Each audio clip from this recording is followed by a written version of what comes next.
Hey everyone, and welcome back to another Jay the Winner Gamer video. And today's video is something a little special because I want to take some time out of my day to talk about upcoming games that I'm looking forward to playing, 7 of them specifically. Now, the reason I thought about this is because I've been looking at 2025 as a whole, which we've had some really good gaming reveals so far. We had games like Donkey Kong Bonanza, Dynasty Warriors Origins, which I need to finish, honestly, and find time to do that. I really need to beat that game before the DLC eventually gets announced. And then, of course, Xenoblade Chronicles X Definitive Edition, which was an amazing game to play, and I highly recommend you guys try it out if you are a big fan of open worlds or if you're just a big fan of the Xeno series as a whole. It is really a fun game. And then it also got me to thinking about games we can see next year and further down the line. One game in particular that makes me think is Stranger Than Heaven, which, shameless plug, I did make a video talking about that game, so hopefully links in the description to the video or in the little icon up above if that still works on YouTube. But essentially, I started thinking like, there are some really good games we have to look forward to in the next couple years too, but I also wanted to take a step back and be like, what does the rest of 2025 and also the little bit of beginning of 2026 looks like? Because there are some really good games coming out between now and then that I was like, I want to talk about and let people know, like, I really want to play these 7 specific games, and I hope I can find time to do that as well, because the backlog is a beast and it will never be satiated. Long live the backlog and forever may it eat. But yeah, basically that's what I want to do. I just want to talk about some of these games that possibly I haven't had time to talk about, that I really want to talk about, or just haven't had time to make videos, and just show you guys, like, these are some of the games I'm interested in playing. And also, in that regard, I'd also love for you guys to sound off in the comments section as well. What are some of the games you're looking forward to playing, or some of the games you are playing right now that you're having a blast with? I would really love to hear what you guys have to say. But without further ado, I think we should get this started, shouldn't we? So let's kick this off with number 7. And the first game to start us off is going to be Marvel Cosmic Invasion. And if you guys don't know what that is, it is a side-scroller beat-em up made by the same people that made the Teenage Mutant Ninja Turtles Shredder's Revenge game, which I played a couple months ago with my one best friend Denny, and we had a blast with it. And I saw so many references and nods to the Teenage Mutant Ninja Turtles franchise as a whole, and so much love that the developers had for it. And you can kind of tell they're doing the same thing for Marvel Cosmic Invasion. Now, to be honest, when it first revealed, I wasn't totally interested into it because I was like, oh, it's just a side-scroller beat 'em up. And I do like those, but if I don't have people to play with, I tend to find them boring on my end. I personally think beat 'em ups are at their highlight when you are with your friends, whether that's couch co-op, which I think is the best experience for them, or online. But Marvel is so big where it is now that I feel like this could pull in a big crowd. And what was cool about it as it's going on is that they're not just pulling from the MCU, which I think a lot of us were thinking might happen.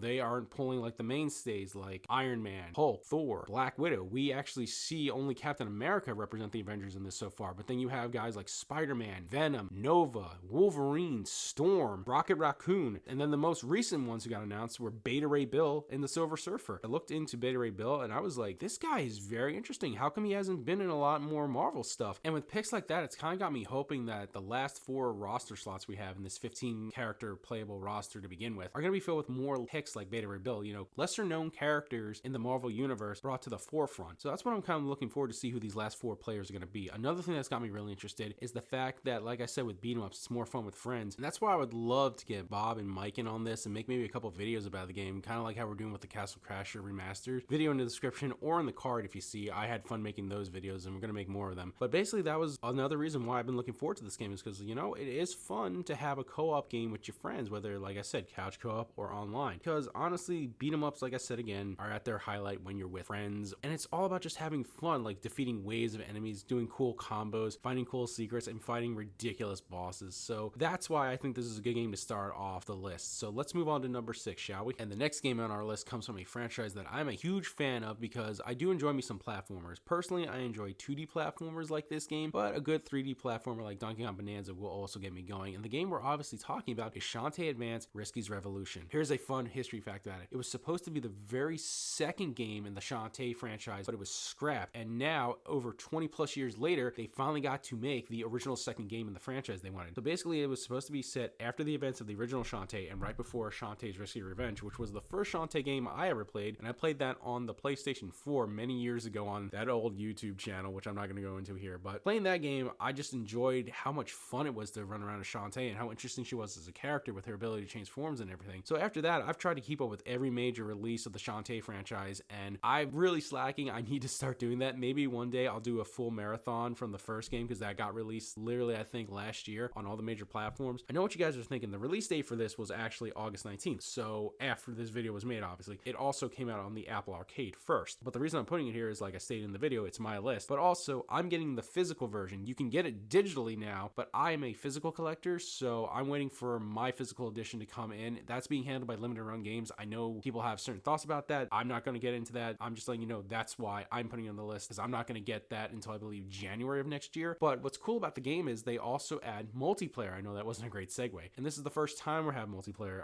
From my understanding, it just seems to be like a platform battle royale, but it seems pretty cool. Yeah, I'm really looking forward to this game. And like I said, I'm a huge Shantae fan because they always have such a fun atmosphere when you're playing through it. And the platforming is pretty tight too. If you really want a game to test yourself, try Shantae the Pirate's Curse. That, oh my God, the final dungeon in that, oh my God, I remember almost pulling my hair out because I was so angry with the tight precision that you needed, but it was so fun when I beat it all. Listen to me gush about that. But those are some of the reasons why I love the Shantae games, and I've never had a bad experience with it, and I hope you guys would give this a try too. Again, it's very rare in this day that a canceled 20-plus-year-old game gets to actually exist in the wild, so I think that alone is worth giving it a try, or at least giving it an interesting look. But that's going to do it for the number 6 game, so let's move on to number 5, shall we? So for the next game we're talking about on this list, it was actually revealed not that long ago, and that is Octopath Traveler 0, and basically what it is a prequel to the original Octopath Traveler game, and it also shares DNA with the gacha game Octopath Traveler Champions of the Continent, I believe what it's called. Now what it shares with that is they're just taking some story elements from the gacha game but making it into a full-fledged console game. And another thing that they're doing is instead of having you pick one character from an 8-person roster and then collecting the other 7 party members to go on a grand adventure with, you're going to be the main character. So you get to make your own main character, you get to name them, change their gender, and do everything else that goes along with that, and go on your own adventure in that front. So I'm very curious to see how the story goes forward, because like I said, in the old games, you basically pick one person, but you can also see the other stories of the other 7 companions. And in this game, you're the main story. And I don't know how they're going to handle, because the party size in this is going to be over 30 playable characters, which is reaching like late Trails game level characters. So I'd be very curious to see how they can incorporate all 30 character stories into the game and make it still engaging. And also something new for the franchise is instead of being 4-player battles, it's going to be 8-player battles now. So you're going to have a front row and a back row. So that's very interesting. I do go a lot more in depth with this in a video that I made specifically about the game. Link in the description or into the cards up there if I haven't already hit the maximum. But that's why I'm very interested, because Octopath Traveler 2 was such a great game. I had such a great experience that I have a high expectation for this game, and I think it's going to do really good. And honestly, if you guys are interested, or if you never played the Octopath Traveler series, I would highly recommend giving this one a look, because like I said, it does buck a couple of the trends that they've established in the first 2 games, but I don't think it does enough to detract from what an Octopath Traveler game is. But we'll get to find out more about that when the game releases on December 4th, so look forward to that. And speaking about 4th, let's move on to the 4th game, shall we? So I'd like to preface for this game that there's a huge nostalgia bias on it, because when I look and think about this game, it takes me back to a simpler time, my childhood. Obviously, you know, life was a lot better back then. You didn't have to worry about bills and other responsibilities. You just got to play games for as late as you want. And this game was just so much fun. I didn't obviously understand the story because I was too young, but the gameplay was just so much fun. And it always takes me back to those simpler times. And of course, I'm talking about the Final Fantasy Tactics Ivalice Chronicles. Now, if you guys don't know what that is, it is the remastered version of the original PlayStation Classic Final Fantasy Tactics. But the reason that it's called Chronicles is because you also can get the original Final Fantasy Tactics experience if that's what you want, because it comes with the original game that came back out all the way in 1997, or the remastered version, which has the quality of life improvements and all the other stuff. Now, there's a little controversy about this, and that's because of certain content that's not in the game. If you guys don't know, there was a remaster of this many years before, and it was called The War of the Lions, and it was on the PSP. And basically what it did is it kind of updated some gameplay mechanics, but also balanced some stuff and gave new content as well, like so new guest characters and new jobs, those being the Onion Knight and the Black Knight. Those will not be in this version. This version is basically what you got in the 1997 original, but remastered for a new generation. And honestly, I'm on board with that, because the story itself is so awesome. That doesn't need to be touched. The only reason they've updated is because they've now changed the lines to be more easily spoken, as opposed to like you're just reading it as a text, because this game is going to have full voice acting, which is amazing in my mind. Just hearing these characters and so many of the quality of life improvements going on with it, like this was one of the games that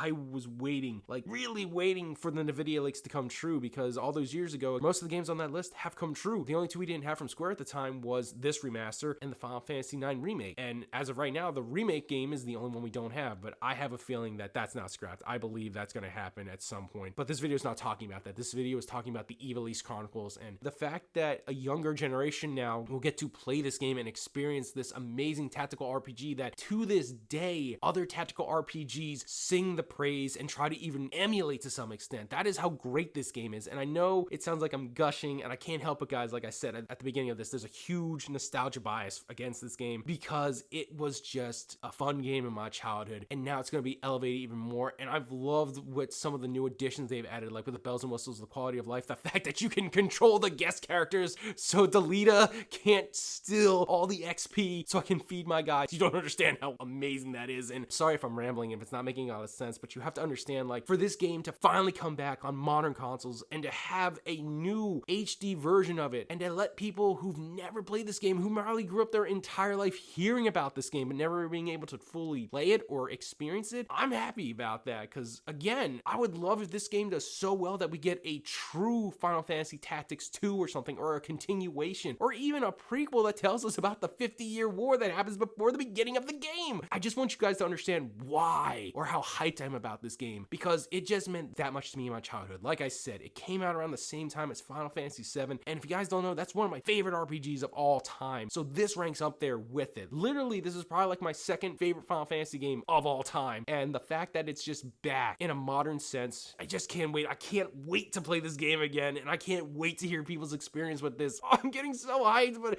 anyway, hopefully I didn't ramble too much about that, but I just wanted to let you guys know why I'm so hyped about this game and why I'm looking forward to it. With that, let's move on to the third game, shall we? Guys, you think with the amount of passion and energy I had for that fourth game, you think that the third and the second and the first can even top that? Well, you better believe it can, because this next game, Trails in the Sky, the first chapter, is a game that I can only describe as something that I hope becomes the phenomenon it deserves for this franchise. Because guys, if you've never gotten into the Trails franchise, and I understand why, if people tell you, because it's got about 13 to 14 mainline titles and each one is just as important as the last to the overall arcing story, I can understand how daunting that is. That's like basically MCU levels of continuity getting in there. But I guarantee you guys, if you get in there and you wade through it, you're going to be treated to some of the best characters, side characters, world building that gaming has to offer. And that's not hyperbole. I truly believe that. Take this from someone who also felt like getting into the Trail series was going to be too much of a hassle. I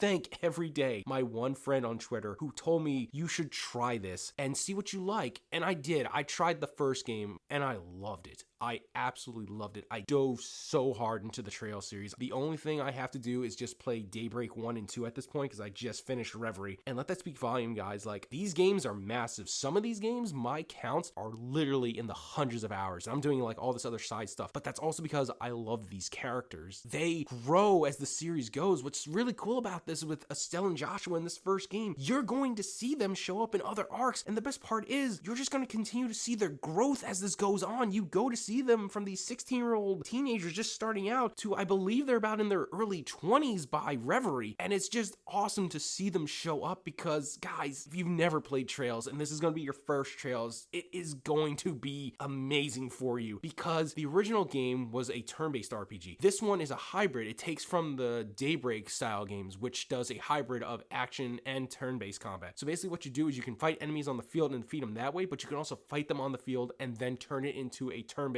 RPG battle. It just looks so awesome. I haven't had a chance to try out the Daybreak system because, like I said, I just finished Reverie, so now I'm about to start the Calvert arc, which is the most current arc in the franchise, and you're just gonna get to see one of the best protagonists in gaming. Estelle Bright is such an amazing, warm character. I don't want to spoil anything for you guys, and again, I know I'm gushing about this, but this game, I hope, really does become the breakout hit that it needs for the Trail series to be, because these games are really amazing, and like I said, you do have to put the effort and the time in, but I guarantee you guys, I guarantee you, if you put the time and the energy and the effort into these, you will not be disappointed. Like I said, some of the best characters in gaming general, and this is the first game to get you started, and it's got all the bells and whistles of some of the later games. And Kondo himself, who is the president of Falcom, even said if this does well, he is more than happy to remake all the way up to Zero, which is Lloyd's game, which is one of my favorite protagonists in the whole series, and I'm getting a little emotional right now because, oh my god, just like I had with the Ivalice Chronicles, I want you guys to understand like why I'm hyped about this game. And I might not be doing the best job, but it's like I'm just trying to convey to you why I like the Trail Trails series, I highly recommend, if you're on the fence about Trails at all, if you're any kind of curious about the Trails series, please do yourself a favor and try out Trails in the Sky first chapter. I guarantee you, if you get yourself into that world and you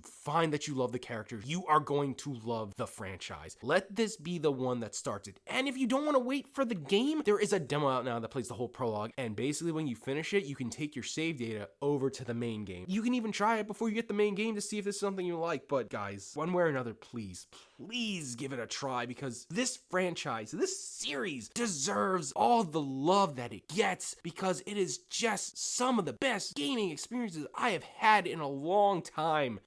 I can't do it any more justice, but let's go talk about the second game. I could gush about Trails for hours. Let's talk about the second game, shall we? So I would just like to preface something before we start talking about the second game, and that is I am a huge mecha anime fan, and the reason I'm saying that is because Gundam is one of my favorite franchises of all time, and I think Gal Gaigar is one of the best super robots ever made. And the reason why this all is relevant right now is because the second game we're talking about is Super Robot Wars Y. If you guys don't know what Super Robot Wars is, it is basically a giant crossover game set into a strategy RPG with different various mecha series coming together. And basically you can think of kind of in the vein of Fire Emblem, where instead of using like paladins, generals, and sages, you're using other mechas to defeat other mechas or monsters as well. And one of the big draws to the series, like I said, is the mecha series they choose, because with each game they tend to choose certain mecha franchises to go towards a narrative that they're building along with an original story that they're telling. So those are the real selling points, and most of the games are standalone at this point unless they tell you specifically that it's part of a bigger saga. Another big aspect of the series is that you get to make a dream mecha team. So basically from all the series that they pick, you get to build a team from that, and you get to upgrade those individually as well with their different stats. You can put money into HP, energy, agility, strength, defense, all that, and really customize it. And another fun thing is you get to interact with a bunch of other famous mecha pilots, and also get to deal with the original story as well, which you get original characters who are the main focus of that. And then another big draw of the franchise are the battle animations. Some of these are really well crafted, even in the new engine, and some of them get really cinematic. I'm talking like a minute to almost 2 minutes of watching a battle animation, but like they get so technical with it. What they're trying to do is just recreate some of the best attacks and or moments from the mecha franchises themselves into the game as an attack. So those are some of the key reasons why people love Super Robot War games, and honestly I love it because, like I said, I'm a huge mecha fan, and I'm one of the few people who I think never turns off battle animations, because I really think they're that awesome no matter how many times I see it. And this is a pretty basic thing, but watching the big numbers show up on the screen is just really cool to see, and also watching them make like sometimes heroic poses or like turning away as the enemy explodes so they can look like a badass. Those are some of the reasons why I like Super Robot Wars. And what's interesting about this game is the fact that it is the second mainline title in the franchise to get an official Western release. The first one was Super Robot Wars 30, and that was in honor of the 30th anniversary of the franchise, and it did so well that Bandai Namco was like, you know what, maybe we'll release the next game overseas and see how that does. Now the only thing I have against that is that those games are digital only, and as I've said earlier, I'm a physical collector myself. I'd rather have a physical library, so that's why my copy of Super Robot Wars Y will be coming from PlayAsia, where I've usually gotten most of the games up until this point. You can honestly get this game, like I said, with digital edition, and if you're on the fence about that, they did just release a demo that covers the first full chapter of the game, so you can look at that and see if it's something you want to play. And what's also nice about that is if you beat the demo, you can take that save data over to the main game as well, so you can just pick up where you left off, which I think is a really cool thing that companies get to do nowadays. And those are some of the reasons why I'm really looking forward to Super Robot Wars Y. Like I said, it helps that I'm a mecha fan at heart, so it's a pretty easy sell for me, and I try to keep up with every game that comes out in the franchise with this as well. Again, I'm a big fan of this, so that's why I'm promoting it, but that's why I chose it for number 2. Now let's move on to number 1, shall we? All right everyone, we've made it to number 1, and I'm not gonna lie, this has been pretty hard to record for, because I've been trying to figure out ways to talk about this game without it spoiling anything and going into massive detail, because talking about this game, by the way, the number 1 game I'm looking forward to playing is Trails Beyond the Horizon, and the reason why it's hard to talk about that game is because it is the 14th title in the series, so it's the most current up-to-date game, and basically I don't want to spoil some of the stuff that's coming out about the game, because talking about this in a lot of detail will spoil a lot of older Trails games for you guys, and I also haven't reached that point in the franchise as well. Like I said in the video, I just finished Trails into Reverie, which is the end landmark for the first half of the Trails series, and starting with Trails Through Daybreak, the next game that I'm going to play, that starts the later half of the Trails series, which Trails Beyond the Horizon falls into, because it is technically setting up for the conclusion of the Calvard arc, which is the current arc we're in. So I do know a little bit about Vaughn and his crew, but I don't know a whole lot. I do have friends who have played the games up until these points, and they were very kind not to tell me anything, and I don't want to spoil anything for you guys, because like I said during Trails in the Sky, the first chapter section, I want you guys to go into this blind and just have your own experiences. So story-wise, can't really go into a whole lot of detail, but we can talk about one of my favorite characters who is returning into this game, and that is Rean Schwarzer. And if you guys don't know who that is, he is the protagonist of the Cold Steel series, which is, I believe, the third big arc in the overarching series. It's a pretty hefty series, and Rean gets a lot of screen time, and he also has amazing character development, and it's also really fun to see him interact with the other protagonists as well. So that's one reason why I'm looking forward to this game, to just see him and some other returning characters as well that I won't go into great detail, because again, I don't want to spoil anything for you guys. And then the other thing you get to look forward to in the game is the continued action/turn-based combat system that they introduced all the way back into Daybreak. And like I said in the first chapter of the video as well, that also shares that same combat system, and also some more bells and whistles from other games as well. So technically, if you play the remake, you're going to be playing the most up-to-date version of that combat system, which is pretty cool in my opinion. Those are some of the reasons why I'm looking forward to the game. And again, I'm sorry that it sounds like this might have been a cop-out thing, but I really don't want to spoil anything for you guys, and I don't want to spoil anything for myself by digging into this too much. And all you have to really understand is that I am looking forward to the remake, but I'm very much looking forward to the continuation of the story, because I want to see how the Calvard arc goes, and I want to see how this sets up for the end of the Calvard arc, which after this is supposed to set up for the final arc of the Trails series. I'm not going to go into that here, but suffice it to say, this game and the next game they're going to reveal after this are going to be pretty big games in my opinion, and I'm looking very much forward to it. And that's pretty much going to do it for me, guys. This has been a fun video to make, and like I said at the beginning of the video, please leave in the comments section what games you are looking forward to, what games you're playing right now, because honestly, I just want to hear from you guys, because I love talking about video games with people, and I love enjoying the reverie of loving video games as a medium. But I think I'm starting to ramble at this point, guys. So without further ado, I want to thank you all very much for watching the video if you managed to make it this far. I want you all to have a great day and stay safe out there too. And remember,